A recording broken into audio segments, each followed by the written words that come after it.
Bonjour à tous. On va finir les notes de cours. Je suis conscient qu'on l'avait déjà vu, cette page-là, mais comme elle est particulièrement importante, on va y revenir. Donc, on avait terminé le dernier cours en voyant que la vitesse générale, on était capable de la trouver par une constante, voilà, concentration à l'inconnu, à la, on ne sait pas encore combien. Et on remarque que c'est uniquement le A et le B qui étaient présents parce que les solides, comme ils n'ont pas de concentration, comme leur concentration ne change pas, on ne les met pas. Même chose pour les liquides, comme leur concentration ne change pas, on ne les met pas dans notre expression. Et les produits ne nous intéressent pas, donc c'est vraiment les aqueux et les gazeux des réactifs qu'on va mettre dans l'expression. On remarque que c'est une constante, le K, et il faut la concentration à l'exposant. On a vu au dernier cours que l'exposant était le coefficient, mais pas de l'équation globale, uniquement de l'étape déterminante. Ce n'est pas important à voir, mais il ne faut pas associer ce X-là au 5-là. C'est un autre facteur. On va voir aujourd'hui comment on est capable de trouver ces exposants. Et donc, on a ça encore là. Cette page-ci au complet, elle est facultative. C'est pas pour l'examen, mais pour vous aider dans votre compréhension. Il faut voir que l'étape déterminante, c'est elle qui va déterminer l'expression de la vitesse. Vous avez, si l'étape 2 est déterminante, ben on remarque que l'étape 2, c'est quoi? C'est du C2H6, gazeux. Comme il est gazeux, il apparaîtra dans notre concentration. Et comme il y a un 1 devant, il sera à la 1. On remarque qu'il n'y a pas de lien entre l'équation globale. C'est vraiment par rapport à l'étape déterminante qu'on pourra faire un lien. Pour, si c'était l'étape 1 qui était déterminante, ben, l'étape déterminante pour la 1, c'est celle-ci, notre étape 1. Il faut remarquer que comme c'est un liquide, il n'apparaît pas dans l'expression. Donc, ça va juste être une constante et il n'y aura pas de concentration des réactifs. Maintenant, voyons un peu comment on est capable de le faire en examen. Cette page-ci, elle est extrêmement importante pour l'examen. Donc, assurez-vous de bien la comprendre. Ce qu'il faut faire pour déterminer l'ordre de la réaction, donc on se rappelle l'ordre, c'est quoi? C'est les exposants. Pour déterminer l'ordre, on voit l'impact du changement de concentration de les réactifs sur la vitesse.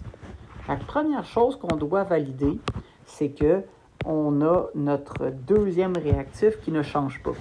Parce que si on modifie les deux réactifs en même temps, on ne voit pas l'impact uniquement du premier réactif, on verra l'impact des deux réactifs. Donc là, dans l'expérience 1 et l'expérience 2, on remarque que le I- n'a pas changé. Je peux donc voir l'impact du S2O8 sur la vitesse. Pour passer de 0.038 à 0.076, j'ai donc fait x2 ici. On remarque que l'impact de doubler la concentration, ça a doublé la vitesse, ça a passé de 1.8 à 2.8. La question que vous devez vous poser, c'est 2 à la combien? Parce que notre S2O8, il est à la quelque chose, qu'on appellera X. Mais 2 à la combien donne 2? Mais comme notre vitesse générale est de 2 et notre S2O8 est de 2, c'est 2 à la 1 qui donne 8. C'est pour ça que notre X est égal à 1. Voilà comment on va déterminer les exposants. C'est en regardant l'impact du changement de concentration sur la vitesse. Si je veux trouver le Y, là je vous donne déjà un punch que le Y sera égal à 2, mais essayons de voir pourquoi il est égal à 2. Première étape qu'on doit faire, on doit s'assurer que le S2O8, on va prendre du bleu pour s'en assurer, le S2O8 ne change pas, donc ici le S2O8 n'a pas changé. On peut donc voir l'impact du I-, sur la vitesse. Lorsqu'on a doublé le S2O8, on a passé de 0.06 à 0.12, l'impact que ça a eu, c'est ça l'a quadruplé. Et donc, c'est 2 à la combien donne 4, parce que l'ordre, c'est l'exposant.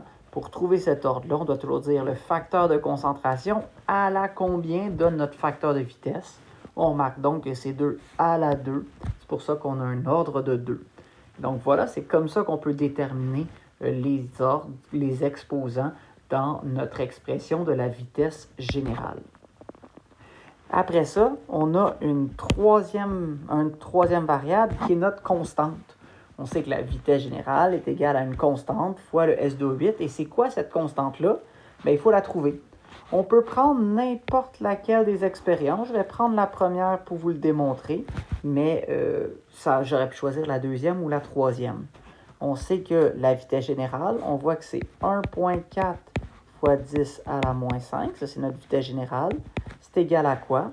C'est égal à 0,038 à la 1, parce qu'on a déterminé que notre S2O8, il est à la 1, multiplié par notre 0,06 à la 2, parce qu'on a déterminé que le I- est toujours à la 2, fois notre constante, bien, ça va nous donner 1,4 fois 10 à la moins 5.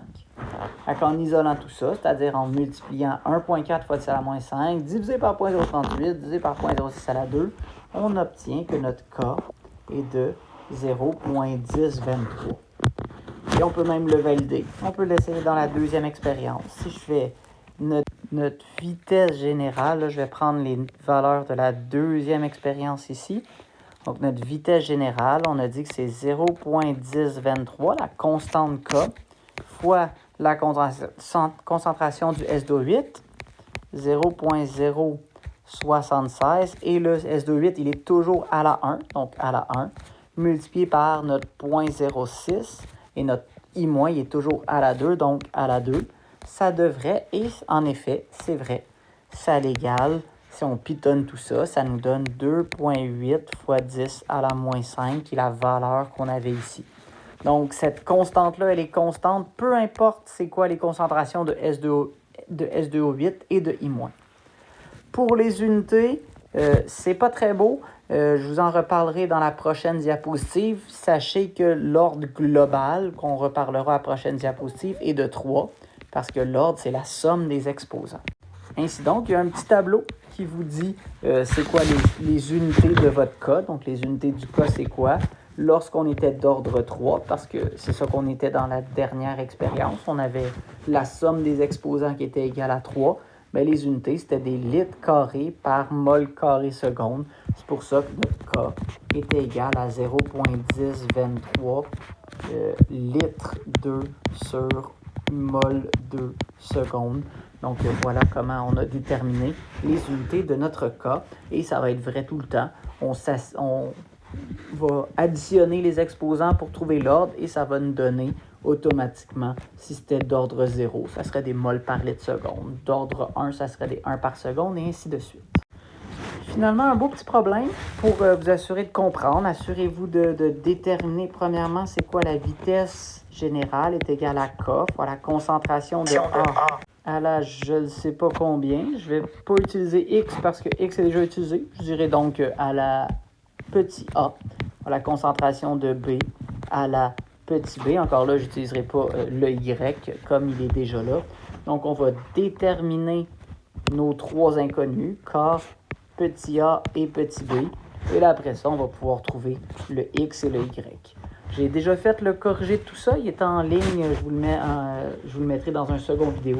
Si j'étais vous, cependant, j'essaierai de le faire par moi-même avant de regarder le corrigé pour voir si cette matière-là a été bien assimilée. Donc voilà, c'était le cours d'aujourd'hui. On a maintenant fini les notes.